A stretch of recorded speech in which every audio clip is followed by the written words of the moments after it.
Cheikh Absa Mbacké Saahibul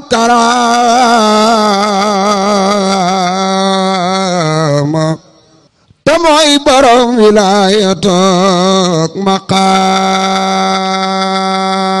maqaama. mbokk jullit yi mbokk talibe yi assalaamu aleykum wa rahmatullah ci ndigalu Serigne Touba Serigne Mountakha Bassirou Mbacké xalif général des mourides yal na fi yàgg lool te ànd ak wér ci kilifteefu Serigne Bassirou Mbacké ibnu Serigne Gawane Mbacké moom Serigne Cheikh Absa Mbacké xalifa Serigne Cheikh Absa Mbacké njabootu Serigne Cheikh Absa Mbacké ñoo am mbégte di fàttali di yëgle ak di woote màggaluk Serigne Cheikh Absa Mbacké ibnu Serigne Mamor Anta Sali Mbacké gi nuy amal at mu nekk ca Touba Xayra 2 kër Serigne Gawane Mbacké ren ñu di ko amal ñaar fukki fan ci kori wi dëppook samedi fukki fan ak juróom-ñeent ci weeru avril 2025 19 avril 2025 muy bésub fàttaliku giseb Serigne Cheikh Absa Mbacké ak magam ja xaritam ba sëriñam ba soppem ba Serigne Touba Xaadimu Rasuul ñu di ci fàttaliku di ci màggal ak di ci ñaanal Serigne Cheikh Absa Mbacké ñu ñaan ci mbokku taalibe yi kuréelu xasida yi daara alxuraan yi ci réew mi lu nu mën ci jàng xasida ak i kaamilu alxuraan istighfar ak i salaatu ala nabi ñu def ko addee borom Touba ak Serigne Cheikh Absa Mbacké muy màggal annuel Serigne Cheikh Absa Mbacké ibnu Serigne Mamor Anta Sali Mbacké samedi 19 avril 2025 ca Touba Xayra 2 kër Serigne Gawane Mbacké ñu di ko yëgal njabootuk Serigne Touba gépp dalee ko ci njabootuk Serigne Modou Moustapha Mbacké Xaadimu Rasuul ba ci njabootuk Serigne Mourtala Mbacké njabootuk soxna Fatim Mbacké Xaadimu Rasuul ba ci njabootuk soxna Maymunatu Mbacké bintu Xaadimu Rasuul di ci woo mboolem njabootuk Serigne Mamor Anta Sali Mbacké dalee ko ci njabootuk Serigne Mamor Jaara Mbacké borom saam ba ci njabootuk Serigne Massamba Mbacké di ko yëgal ak di ci woo mboolem ñi ñu bokkal Mam Maram Mbacké ak Mbusoobe ñang ak njaxate di ci woo mboolem cheikhu yoonu murit mboolem taalibe yi ci biir réew mi ak bitim réew rawatina taalibe yi aju ci kër Serigne Cheikh Absa Mbacké ci njiital Serigne Mor Sarr di ci woo mboolem fédération ak daayira yi aju ci kër gi te di leen soññ ci organisation bi di ko yëgal mboolem këru diine yi xarit yi soppe yi ak wëllëre yi di ko yëgal njiitu réew mi son excellence Bassirou Diomaye Faye Alhaji Malick Ndiaye président assemblée nationale premier ministre Ousmane Sonko mboolem gouvernement bi di beral woote honorable député Cheikh Thioro Mbacké bokk ci kër gi di ko yëgal ak di ci woo préfet ak sous-préfet département bu Mbacké maire bu Mbacké Gallo Ba maire bu Touba Abdou Lahad Ka ak mboolem autorité yu département bu Mbacké programme bi ci bésu màggal gi bu nu xëyee 9h midi njàngum alxuraan njàngum xasida ak i ziar midi ba 14h ñu dalal kilifa yi ak gan yi 14h ba 15h bernde yi 20h ba minuit cérémonie officielle bi ak waxtaan yu am solo di waxtaanu diine thème ba jumtukaayu jokko yu xarale yi ak seeni njeexit ci soppi jikkoy nit ñi conférencier ba Serigne Fallou Bousso Assane bés bangoog màggal annuel Serigne Cheikh Absa Mbacké ibnu Serigne Mamor Anta Sali Mbacké samedi fukki fan ak juróom-ñeent ci weeru avril 2025 ca Touba Xayra 2 kër Serigne Cheikh Gawane Mbacké Serigne bi di ñaan ci yàlla ci barke Cheikh Ahmadou Bamba Xaadimu Rasuul képp ku teewe bés bi nga dugg ci li Serigne Touba newoon Serigne Cheikh Absa bu ëllëgee yowmal xiyaam dinaa la sédd loo xam ne doo fa ñee kenn képp ku bëgg ay leeral ci màggal gi wooteel 77 765 58 73 wala 77 833 05 50 assalaamu aleykum wa rahmatullahi taala wa barakatuh